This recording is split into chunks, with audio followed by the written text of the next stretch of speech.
When I think back to my earliest memories of my father, I remember this big guy, a little over 300 pounds, with a huge belly, standing around 6 foot 2 inches tall. He could hold his arms wide open and give you the best bear hug you could possibly need, especially when you fell down, skinned a knee, or you were just feeling sad. Every daughter remembers their fathers in terms of a provider and protector, or at least that's the ideal we all hope for. Duty, decency, reliability, honor, dignity, respect. These are all qualities that my father held in high esteem and practiced every day during his life here on earth. He was a serious, disciplined man, but he could never resist the opportunity to have a laugh with friends or family. He was a jokester. He loved playing jokes on people.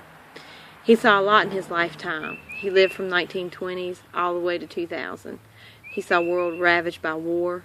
He himself served in the armed forces in World War II as a paratrooper, only to end his dance on earth right after the falling of the Twin Towers.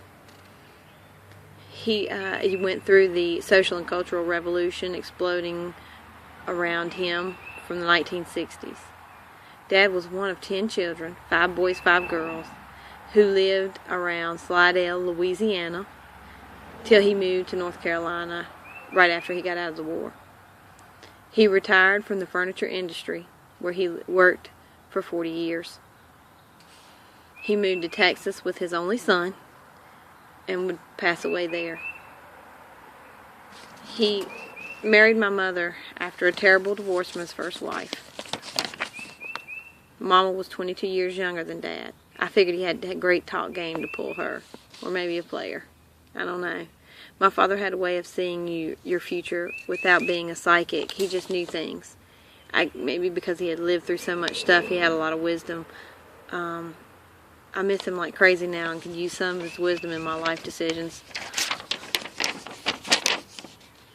Dad was a straightforward man who demanded little from those around him and who expected only the best for his 4 children, provided he heard from us on a regular basis and saw us whenever we could.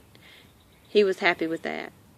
And although his final years we all lived in different states, we all stayed pretty close. To me, my dad's finest quality was his patience, his ability to listen and to absorb the things and offer a point of view based on solely wisdom. It's strange to think, it's difficult to imagine him not being around, and I'm not sure how we will all cope. It's strange to think that I just can't give him a call or pop around to have one of our great conversations. Dad lived a long, happy life and only succumbed to ill health right at the very end.